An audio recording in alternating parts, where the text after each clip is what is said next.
Salut tout le monde, c'est David, j'espère que vous allez bien et soyez les bienvenus à la croisée des chemins. Non, ce n'est pas un titre putaclic. J'ai réellement parlé le week-end dernier avec alors je ne sais pas si c'est un élu ou un membre du bureau, parce qu'il y a les membres élus et non élus, du Rassemblement national. C'était un échange que j'ai trouvé intéressant, bien que je pense que lui, ça a dû un petit peu le secouer. Mais je vais vous en parler. Avant tout, pensez à vous abonner, pensez à liker la vidéo. Certains sont parfois désabonnés, donc n'hésitez pas à vous réabonner si vous avez été désabonné pour être au courant de l'actu de la croisée des chemins et également entendre toutes mes réflexions, tout ce dont je parle, voilà, ma petite vie autour de l'autonomie, de mes engagements, etc. Petite chose également, vous êtes sur la croisée des chemins, nous n'avons aucun sponsor si ce n'est la croisée des chemins. C'est-à-dire que je fais de la pub pour moi-même et votre façon de récompenser mon travail, si vous appréciez ce que je fais, si vous appréciez peut-être juste ma personne et que vous trouvez que ce que je fais est nul mais qu'il a l'air le gars plutôt sympa, eh bien n'hésitez pas à venir à la croisée des chemins. Donc la croisée des chemins, c'est mon projet d'autonomie, c'est le lieu sur lequel je vis, mais c'est également un camping à la ferme, dont je suis en train de construire le tout dernier arrivant. J'arrive gentiment sur les finitions. Et cela vous permettra de passer quelques très beaux jours en Normandie, ou semaines si vous êtes chaud, hein, de me rencontrer. Nous pouvons prendre un temps pour discuter ensemble, bien entendu. Il faut juste le prévoir avant. N'arrivez pas comme un cheveu sur la soupe, je veux te causer tout de suite, ça ne fonctionnera pas. Et cela vous permettra, pourquoi pas, de découvrir un de nos 7 logements atypiques et insolites que j'ai construits moi-même ou assemblés moi-même. Bien entendu, je ne les ai pas fabriqués de A à Z, mais en tout cas, je vous prévoirai un super séjour en Normandie. Je vous ferai découvrir ma région. Et donc du coup, si vous souhaitez soutenir mon travail, point d'autre sponsor que la croisée des chemins, et vous trouverez le lien du site internet du camping en description pour pouvoir venir réserver un séjour. Maintenant, on passe à la première partie de la vidéo. Comme il y a la première partie avant un grand spectacle, on passe plutôt à la partie au début, où on va présenter un tout petit truc, c'est l'avancée du quota. Vous m'avez posé pour certains la question où j'en étais, donc j'ai eu le salon de l'autonomisme le week-end dernier, et par conséquent cela m'a été difficile de pouvoir avancer, et donc du coup je vais vous présenter l'avancée dès maintenant. Donc là, vous voyez, au niveau de l'avancée, j'ai fini l'électricité. J'attends juste les prises, les interrupteurs qui doivent arriver. J'en ai commandé des un petit peu spéciaux. Donc du coup, je ne pourrai pas malheureusement vous les présenter maintenant parce que il faut le temps pour que ça arrive. C'est du matériel sur commande. L'eau, j'ai fait toute la partie eau froide. Je vais vous montrer après sous le quota. Mais j'ai fait donc la partie eau froide ici. J'ai pu relier les différents éviers. Pour la salle de bain, c'est pareil. Arrivée eau froide, fini. Donc il y a le chauffe-eau. Arrivée eau froide, fini. On voit la partie électrique qui est arrivée. Hein. On voit les différents câbles qui pendouillent, qui sont déjà fixés proprement. Hop, et qui vont alimenter les différentes parties électriques du logement. On en voit une autre là-bas, qui n'est pas encore fixée, étant donné qu'on était en train de faire cette partie-là. Et enfin, il reste sous le quota. Donc là c'est pareil, hein. Donc il y a toute la partie électrique qui était finie et on voit toute la partie eau qui est juste là. Voilà, on la voit au fond, ça passe un petit peu partout, alors je ne vais pas aller exprès sous le quota. Et en gros pour le système d'arrivée d'eau, ce serait une arrivée d'eau par tuyau d'arrosage. C'est-à-dire que ce serait un tuyau d'arrosage qui va être enterré dans un fourreau et qui va venir se clipser juste derrière ici. J'ai fait en fait un type d'arrivée, donc tout est en PER serti, donc j'ai la sertisseuse, j'ai tout serti, et juste là, donc il y aura qu'à clipser l'arrivée d'eau, et l'hiver de l'enlever pour que ça puisse se vider entièrement, et comme c'est un habitat léger, pour moi c'est plus simple de lui faire ce type de raccordement. Suite à un incident technique, la vidéo n'a pu être finie hier. Je vous parle en différé avec une journée. Je suis une journée plus vieux que le reste de la vidéo, mais c'est pas grave. Je voulais vous parler du coup de cet entretien que j'ai eu avec un... Alors, je n'ai pas son nom. C'est dommage, d'ailleurs, j'aurais dû lui demander. Je ne sais pas si c'est un membre élu ou un membre du bureau du Rassemblement National. Parce qu'il faut savoir qu'il y a les têtes élues, mais il y a toute une petite sphère qui gravite autour. Bref, ce mec me dit que ça fait plus de 20 ans qu'il est donc au Rassemblement National. Et on discute un petit peu, donc il me demande dans un premier temps ce que je fais, pourquoi je suis là, quel est mon projet, etc. Et donc je lui explique que moi, voilà, j'essaie d'être plus autonome, plus émancipé du système actuel. Et alors au début il ne m'avait pas dit qu'il était du RN, mais il me l'a rapidement fait comprendre. Et donc du coup, là il s'engage la discussion où il me dit donc du coup que voilà, eux ça fait des années qu'ils portent des valeurs populaires, etc. Et donc il me dit mais concrètement ça se matérialise comment votre autonomie? Donc je lui explique, je lui dis ouvertement avec combien on vit. Je lui dis que moi j'arrive à vivre avec très peu. On fait très attention, certes, on est obligé de se restreindre, de se limiter sur certaines choses, mais on s'en sort par notre travail. Je lui explique la quantité assez astronomique d'heures que je me tape pour tout ça. Et donc du coup voilà, la discussion continue. Il me demande, du coup, il insiste bien, il me demande mais concrètement je fais quoi? Donc je lui explique. Et il me dit alors c'est très bien, vous avez des belles valeurs et tout ça, mais est-ce que c'est transposable pour tout le monde, dans le réel, etc.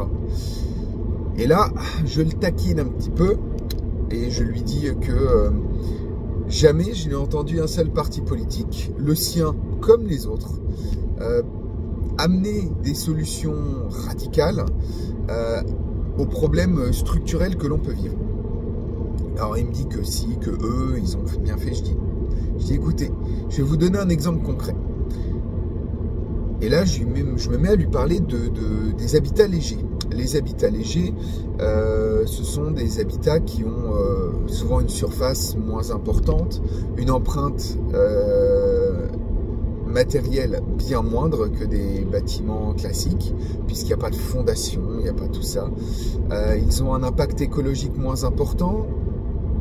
Du coup, souvent, ce sont des matériaux nobles qui sont utilisés, comme le bois, par exemple, plutôt que le béton. De plus, les habitats légers ont l'avantage de consommer très peu d'énergie. Et donc, je lui explique tout ça, puisqu'il y a besoin d'un petit chauffage pour chauffer, c'est des petites surfaces souvent. Et je lui explique qu'un parti qui proposerait d'alléger la réglementation sans pour autant faire n'importe quoi, bien entendu, mais de donner la possibilité aux gens de créer des habitats légers et de pouvoir par conséquent ainsi résoudre la crise du logement, en partie tout du moins, et aider également à résoudre la crise énergétique, ce serait une bonne solution. Et là, bon, il me sort sa ritournelle habituelle d'homme politique. Oui, mais alors, je dis, voilà, et c'est tout le problème, c'est que ce soit vous ou d'autres partis qui accèdent au pouvoir, malheureusement, vous n'avez toujours qu'un sujet ou deux de prédilection. La droite, c'est l'immigration. La gauche, c'est, comment on dit, enfin bref, ah merde, ça veut pas me venir. Oui, enfin, c'est que le sociétal, voilà, les problèmes sociétaux qu'ils se préfigurent qui sont des problèmes sociétaux, tout comme la droite qui se préfigure que l'immigration est le seul problème et la seule chose qui résoudra le problème. Enfin, les problèmes, voilà, si tu fais ça, ça résout tout, c'est magique. Tout comme à gauche, si tu laisses les gens faire ce qu'ils veulent, voilà, ça résout tout aussi. Ça marche pas comme ça. Et donc je lui explique ça dans un premier temps, et on le sent très dubitatif, quoi. On sent que pour lui, voilà, c'est bien. Et puis après, il me demande, mais c'est bien, mais est-ce que clairement tout le monde peut s'y mettre? J'ai dit, c'est sûr qu'aujourd'hui, la façon dont est gérée la politique, vous faites de belles promesses, de vaines promesses. Je lui dis, à droite, c'est l'immigration, et du coup, si on résout l'immigration, on résout tous les problèmes, augmentation du pouvoir d'achat, fin des problèmes, tout le monde il va devenir gentil, tout le monde il va se faire des bisous, comme si c'était aussi simple. Bon, j'exagère volontairement, bien sûr, mais en gros, voilà, ils font toujours de très belles promesses. Tout va aller bien mieux si on les écoute. Et la gauche, là, qui veut arriver, c'est minimum jeunesse, même si tu fous rien, 2100 €, jusqu'à peut-être 25 ans, un truc comme ça. Et après, c'est le SMIC à 1500, la paix dans le monde. Enfin, voilà, regardez juste l'affiche, il y a 8 propositions, que des trucs qui coûtent un pognon monstre, mais on va le trouver où? Le problème, c'est qu'on est en récession, qu'on le veuille ou non. Hein. C'est pas parce que il y a une petite croissance qu'on n'est pas en récession. Hein.